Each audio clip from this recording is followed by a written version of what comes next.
কাল রাতে এখানে ছিলাম। এটা হচ্ছে হানলে থেকে 5-6 কিলোমিটার আরও উপরের দিকে। তো হানলেতে কোথাও রুম পাইনি, সবই ফিল আপ হয়ে গেছিলো, যেহেতু আমরা সকাল থেকে রুম নিইনি, রাতে নিয়েছি, মানে বিকালে এসে খুঁজেছি। তো এই হচ্ছে ব্যাপার, এখান থেকে বেরাবো, সব গুছিয়ে নিয়েছি। ওই পাহাড়ের উপরে যাব, ওখানে ওখানে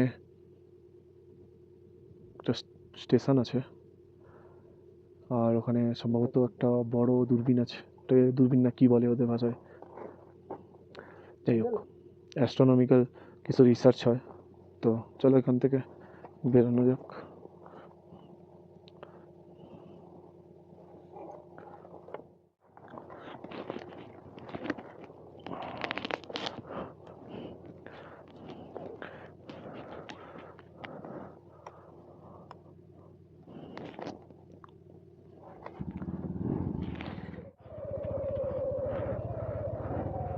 चलते हैं।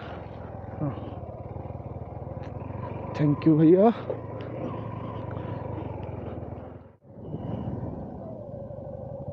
ওইটা ওইটা না, ওইটা ওই উপরেই হবে।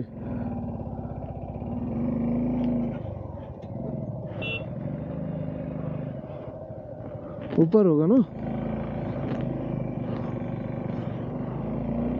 হানলে থেকে 4 কিলোমিটার বা 5 কিলোমিটার এগিয়ে গেলে একটা মিল্কি ওয়ে বলে বোর্ড থাকবে, ওখান থেকে ডান দিকে ঢুকে যেতে হবে। এইটা হচ্ছে সেইটা, এবারে এতটা হেঁটে যেতে হবে।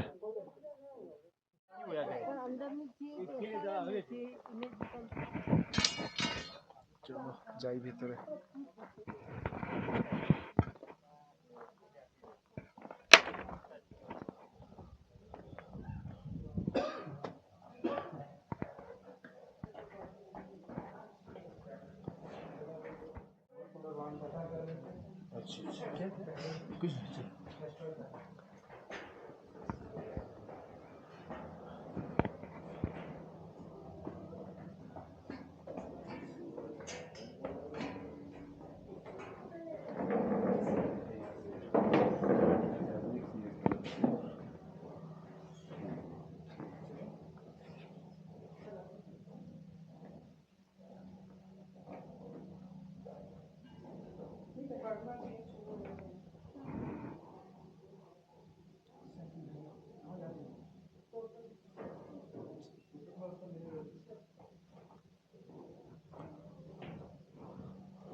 টেলিস্কোপ দেখে নিচের দিকে নেমে আসছি। এই টেলিস্কোপটা হানলেতেই কেন আছে সেগুলো পড়লাম, আর এটা ব্যাঙ্গালোর থেকে অপারেট হয় সেটাও জানলাম। তো হানলেতে কেন আছে এটা, এখানে সিটিতে কোনো লাইট পলিউশন নেই, আর এটা অনেক উঁচুতে অবস্থিত, যেখান থেকে আকাশ ক্লিয়ার দেখা যায়, মানে স্কাই পুরো ক্লিয়ার শট পাওয়া যায় ওদের। এইসব কিছু মেন কারণের জন্যই ওরা হানলে থেকেই রিসার্চ করে। তো ওইখানে কতগুলো মনিটরে তোলা কিছু ছবি ছিল, প্লাস ডিটেলস ছিল।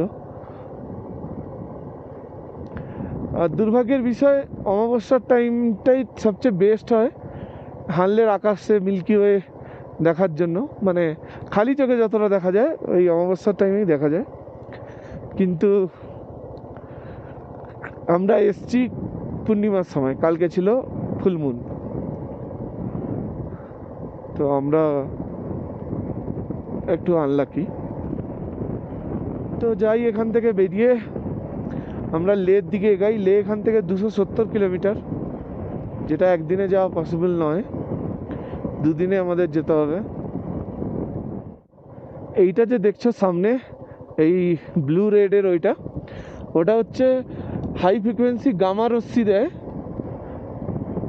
ওখান থেকে ওই হাই ফ্রিকোয়েন্সি ফটো তোলার জন্য ওরা এটা ব্যবহার করে। টাইম এমনই প্ল্যান করে আসবো যেন আমরা অমাবস্যার সময় হানলেতে থাকতে পারি আর মিল্কি ওয়েটা দেখতে পারি। একদিন আমি শুনেছিলাম হানলেতে মিল্কি ওয়ে দেখা যায়, কিন্তু কোথাও থেকে ইনফরমেশন পাইনি যে ওটা অমাবস্যার টাইমে হয়, পূর্ণিমার টাইম ফুল মুনে দেখা যায় না, মানে এই ইনফরমেশনটা আমার কাছে ছিল না। ঠিক আছে, ইনফরমেশন পেলাম, কখনো যদি আবার আসা হয় ওই রকম দেখেই আসবো। তো কালকে যেখানে মিল্কি ওয়ে ক্যাফেতে দাঁড়িয়েছিলাম, আজকেও সেম জায়গায়, এটা আর্মি ক্যাফে। তো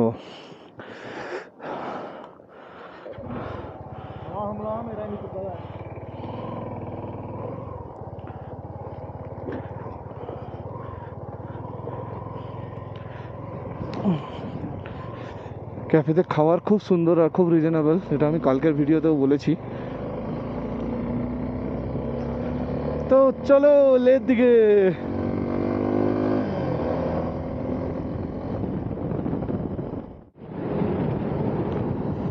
দেখো এত পাহাড়গুলোর যা ল্যান্ডস্কেপ, বালি পাহাড় মিক্স আছে। মাঝখানে একটা পাহাড় দেখো, মনে হবে যেন ওটা কয়লা খনি, মানে কয়লার পাহাড়, ফুল ব্ল্যাক।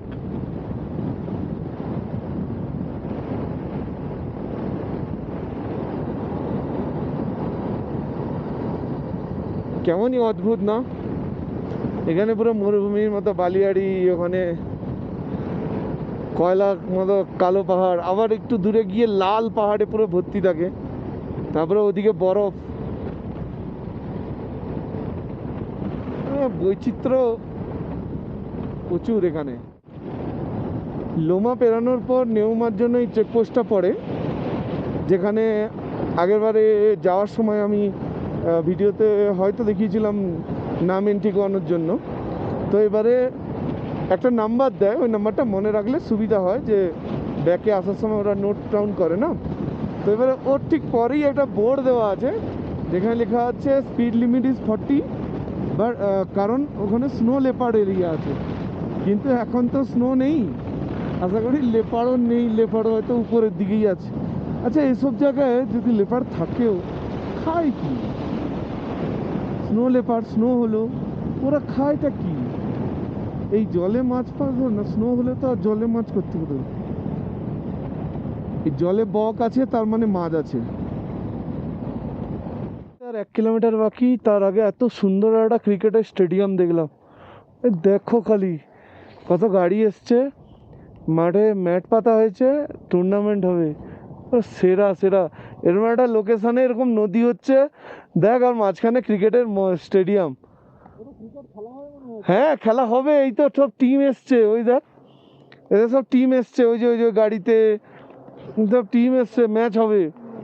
হুম, হ্যাঁ, ওই তো টিম এসছে, তবে মাঠ অনেক ছোট, মানে জাস্ট টাচ করে দিলেই ডিফেন্সেই চলে যাবে। কিন্তু কি সুন্দর মানে জায়গায়, হ্যাঁ হ্যাঁ, কি সুন্দর জায়গায় দেখ। ও হো হো হো, এগুলো হচ্ছে স্বপ্নের স্টেডিয়াম। আর এগুলো হচ্ছে স্বপ্নের স্টেডিয়াম। বসার জায়গা করা আছে দেখ ওখানে আর এখানে, আর ওখানে গ্রিন রুম, ওইগুলো সব গ্রিন রুম না। আর দেখ টেন্ট করে আছে, প্লেয়াররা হয়তো রাতে এসছে টেন্ট করে আছে। হ্যাঁ দারুণ দারুণ। টিমের পতাকা দেওয়া আছে, এটা হচ্ছে সোমরিরি ওয়ারিয়ার্স, এটা হচ্ছে ইসিসি এরকম।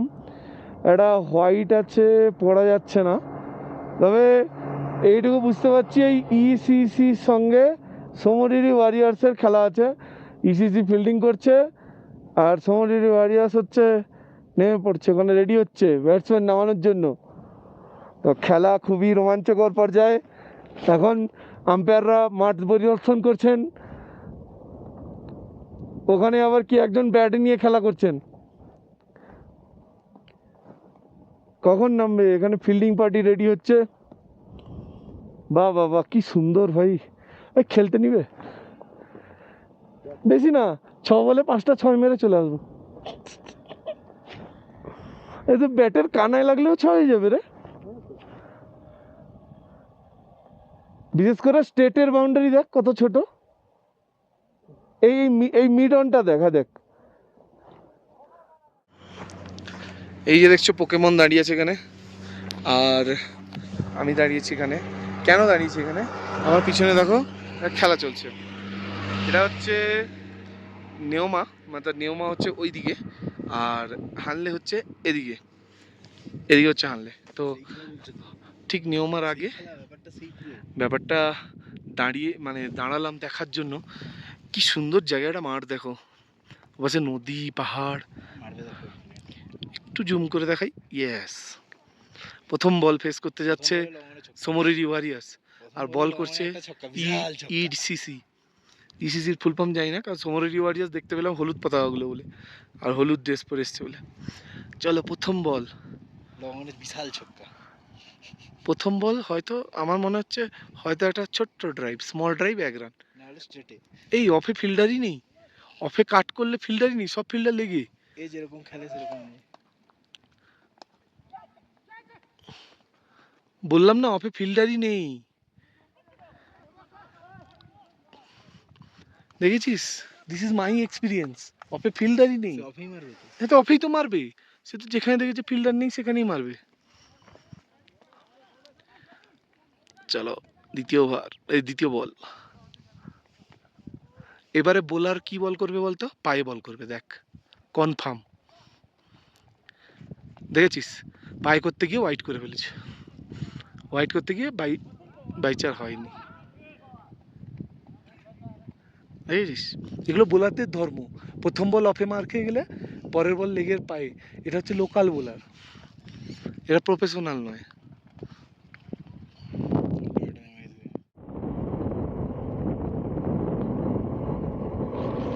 তো নিয়মতে ম্যাচ দেখে এই যে বেরিয়েছি, আর সামনেই যে পেট্রোল পাম্প তোমরা দেখছো, এটাই হচ্ছে একমাত্র লে হানলে উমলিংলার মাঝখানের একটাই পেট্রোল পাম্প।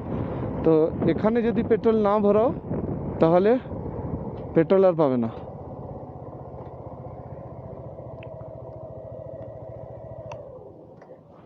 ও उसके पीछे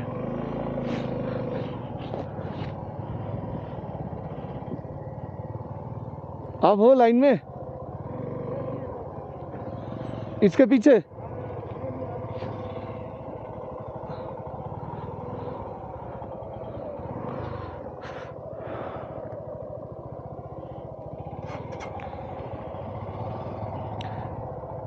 এটা গ্রুপ এসছে বলেই দেরি হচ্ছে।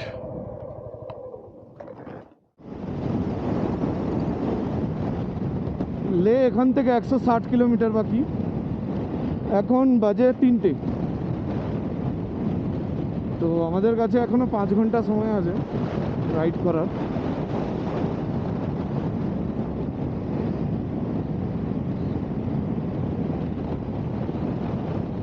পাঁচ ঘন্টায় এভারেজ যদি 40ও থাকে 200 যাওয়া যায়। দেখা যাক আমরা কতটা যেতে পারি।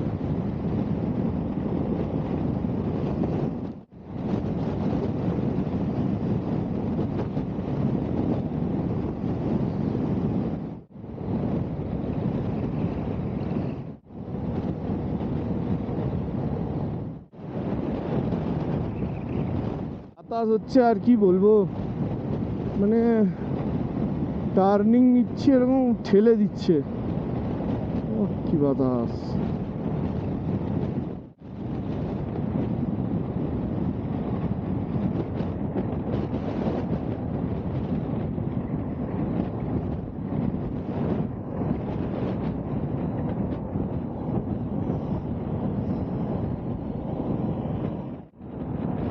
নদীর স্রোত এখানে বিশাল আছে, অনেক ভালোই আছে। লে এখনো এখান থেকে 115 কিলোমিটার বাকি। এখন প্রায় বাজে 5টা।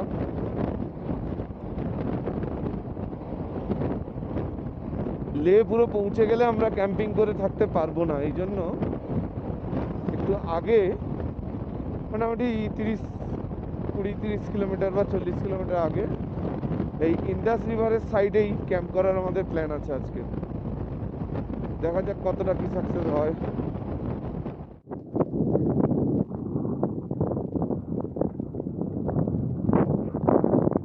এখন আছি ইন্দাস ক্যাফে, যেটা আরুতে আরুতে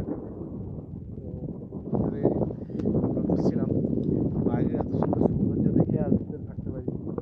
অর্ডার দিয়েছি 2টো মোমো।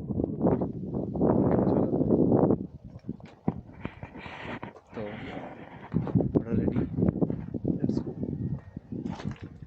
এসছে এখানে, যেহেতু আর্মিদের ক্যাফে সেলফ সার্ভিস হয়, তাই এই যে আমাদের খাওয়ার কফি।